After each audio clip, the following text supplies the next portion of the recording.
We're gonna get right into it, man. Thank you for tuning in to another episode of Combos in the Cave. I'm your host, Mel speaking. Remember, click that like, comment, subscribe button on the way in. Click the notification bell so you get your videos early. All right.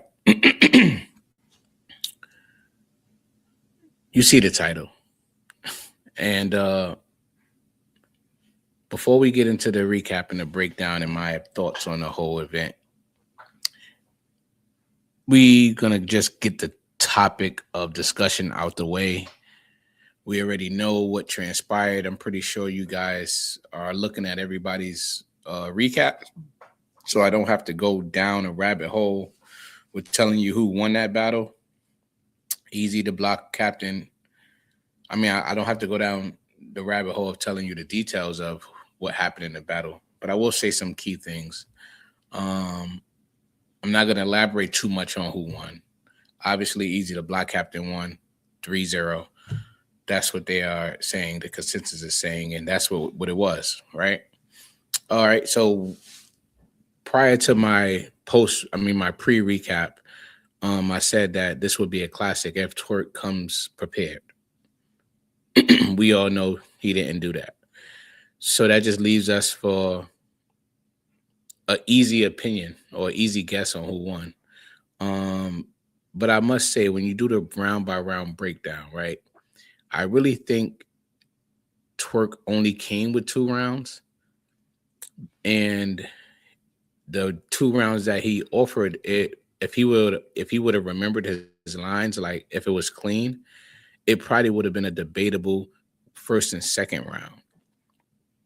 But being that it wasn't, Eazy was able to win every round, with of course the third being the most clear round because he jerseyed the third. But one thing that I must say about Eazy, the block captain, is that this is just a warning for all of the fans out there, or all of the battle rap people who's in tuned. Get ready for Eazy, the block captain, to be mentioned with the Murder Mooks, the Loaded Lux, the Goods, the Calicos of the world. Get ready to throw Eazy, the block captain, in that list of names. And the reason why I say it is because if you watch his most recent battles, he's starting to perfect his craft to the point where it's inevitable to choose a victor, or in more or less of the sense that you know what you're going to expect out of this guy. It's going to be some solid rounds that you're going to get consecutive, and it's going to be some angles in there.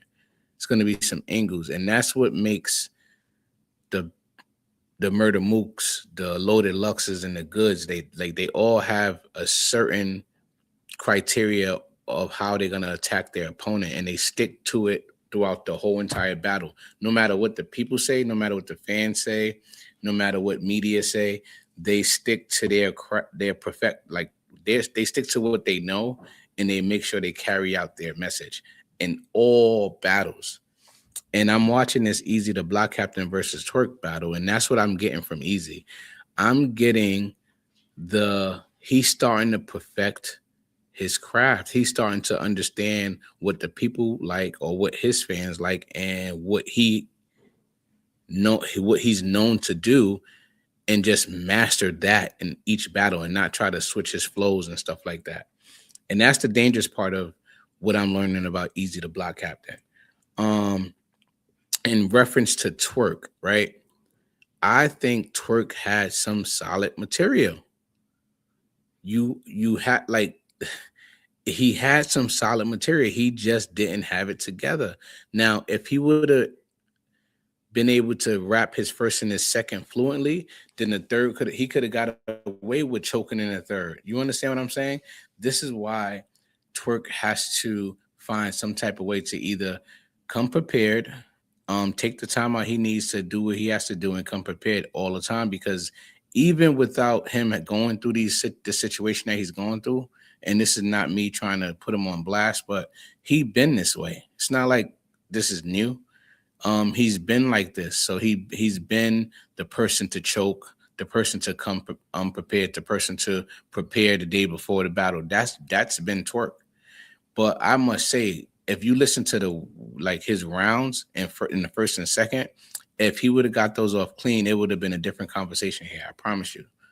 And that's what I got from that. But I'm not gonna elaborate too much on Twork versus Eazy because I want to address this situation or this topic that I want to talk about. I want to address it, right? Um Twork's manager, right? Anwar, right? His manager Anwar. I blame him. I clearly blame him because he's the one who's going on these pre-battle interviews expressing how prepared Twork is and even sometimes expressing what Twork is going through and how he's overcame so much, right? But for him to actually boast about him how much he get paid due to him being Twork's manager, like he get paid pretty much a hefty bag. So I'm putting him on blast right now because I want him to understand that when you're getting paid this type of money to manage Twork, right? He even went on air saying something along the lines of he had negotiated a flight and hotel personally from the league owners to get him to fly him out as well as Twork. And then they kind of refused it. So he said, all right, so you deal with getting Twork up on time and making sure Twork get to the airport. So with that said, if you are that deep into making sure Twork be the best Twork he can be, how the hell you let him walk out the house without a third round and possibly without a second round? Where in the clause does it say you should be docked when Twork shouldn't not coming prepared? And as much trash as you talk to these people, you go on the Jay Black show, you go on Three Letter Man show, you make sure you emphasize how effective and how much you're needed as far as being Twork's manager all the time, right? You go on these social medias and you express that. And where did you drop the ball in this particular case? Please explain that. I need you to go on and explain that. You just did an interview with Three Letter Man and you talking about you trying to finagle the crowd once again. You sitting there like, oh, we have Twork, and then you have dang, what's his name? I forgot his name. Raekwon or Rayvon. You have Twork, and then you got Rayvon, and we got Twork and Rayvon. They got mixed up. What are you talking about, bro? Like, seriously, what are you really talking about? Twork came to this battle with 2 rounds, and you knew it. This wasn't Rayvon. This wasn't Twork, the battle rapper. This was him just not being prepared. And it looks like, he just wanted to get that over with. I'm not going to say he wanted the money. I'm just going to say he probably wanted to get this Eazy battle off his conscience. And that's what it was. And I think TBL was forcing it to get it done. I'd rather hear the truth in that regard than to hear you sitting here and say you had Rayvon and you had Twork, and then you ain't know which one you was getting today, but we got both of them. What? That don't, come on. Make it make sense, Anwar, bro. You have to do a better job at making sure Twork don't come out that house and spit those garbage, forgetful rounds that he just spit. And I'm not going to say he's stealing money. I'm not going to say he needs to leave the culture. I'm not going to say none of those things. I just think that maybe we need to work on some of New Jersey Twork personal priorities, right? And with that being said, if battle rap is one of his main sources of income, then he need to really focus on being healthy and being able to complete the objective as far as like being prepared. And that's the conversation that you need to have with Twork as a manager every single day, right? And if he doesn't do it, then you should be able to tell him to his face what he's doing wrong, or go on the social media platforms and be honest with the people and let them know how hard you're really working, because it seems as though you and him is just out here stealing bags. That's what it seems to me. It looks really, really bad on your behalf, Anwar, for you to boast him up and say he's the best. And that's another thing, guys. Quit with the Twork is the best rapper of all time. I need you guys to really stop it, man. None of the best rappers of all time ever had this amount of mistakes in their career, this amount of hiccups in their career, beside the personal stuff. I'm just talking about Twork being prepared, period. He's probably the most, he probably is the most with the consent. I'm I'm ready to put that on documentation at New Jersey to say New Jersey Twork is probably the most battle rapper to have all a bunch of hiccups. Like he got the most hiccups in every battle. That's for sure. So Anwar, man, I blame you. I feel as though that you are one of the managers who kind of emphasize how close you are and how important you are to these battlers. And being that you're a Twork manager, I blame you for allowing him to step out the house and come like not prepared to this battle. As much as you guys been boasting about how good he is, I think that you should have made sure he stepped out that hotel room being prepared. Um, yeah, and that's that. So some people, right? They putting out blogs about, oh, Twork got 30, Twork got 30. I really think Twork had some good material. He had the Vince Carter line. He had um the Remy line. He had another line where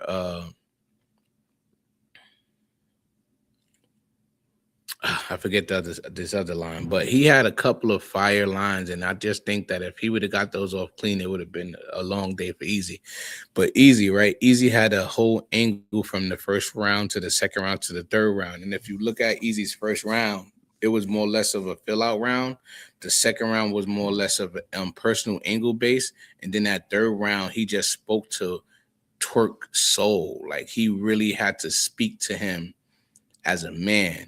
And this is something that I only get out of Lux, Goods, and Murder Mook. What Eazy displayed tonight is the angles that I only get from elite rappers who stay on a topic, who has a plan, who has an objective, and who goes into the battle and they complete the objective step by step by step.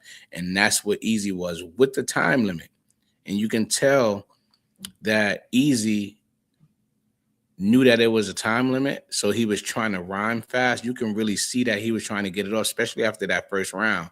After the first round, where he knew that they cut him off early, he was tight. So in the second and third round, he was just rapping flat fast. He left no room for people to react to any of the haymakers because he knew that it was a time limit. And that time limit, I think, to be honest, was only put in place because they knew the New Jersey Twork wasn't prepared. That's the only thing I could come up with because all of a sudden, like we waited for this battle for so long, and when we finally get it, we pay $20 for a time limit battle. I mean, I don't know how I feel about that. So I do blame Twork, Anwar, and I also blame TBL for allowing this event to be like this. I feel like I'm pretty sure that they knew that Twork wasn't fully prepared. I mean, I just don't see how they didn't. I think that during conversations, it kind of was obvious, right? But even if they backed it up to not have the battle when they were supposed to have it, Twork had ample time to recover his third round. I just don't understand like what really be going through his head for him not to be able to come fully prepared. But that's that. Um, Hit me up in the comments. Let me know what y'all think about the battle. Remember, you're tuned in to Convos in the Cave. Like, comment, subscribe, click the notification bell so you get your videos early. Yeah, talk to me in the comments, man. See what the conversations come out. And talk to me. I talk back. We out of here. Convos in the Cave, man.